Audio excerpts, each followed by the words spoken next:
Have you ever tried to read an article about AI and you felt your brain turn to mush? You see words like LLM or API or prompt engineering and you just click away. Well, it's a little confusing.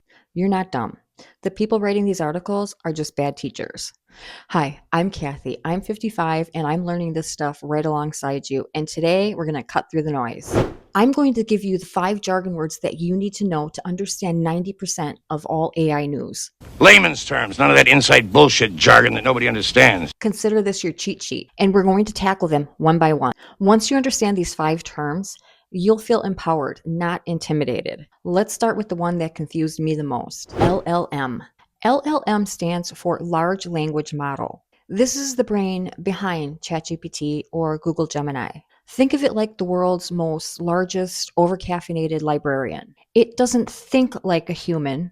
It just read the entire internet and is really, really good predicting the next most logical word. It's an information expert. When you hear about a new LLM, they're talking about a new, smarter brain. That's all. Prompt engineering is just a fancy way of saying how you ask a question. If you ask, write me a letter, you're probably going to get a bad letter.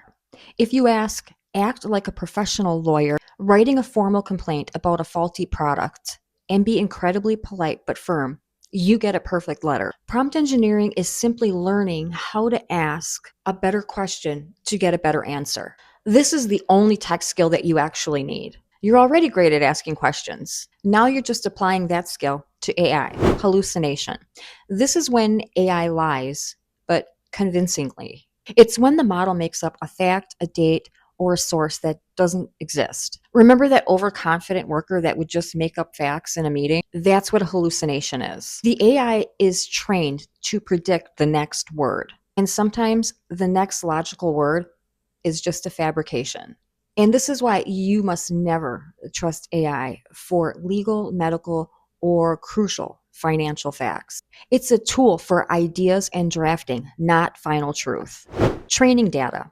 Training data is all the information that the AI read while it was learning to talk.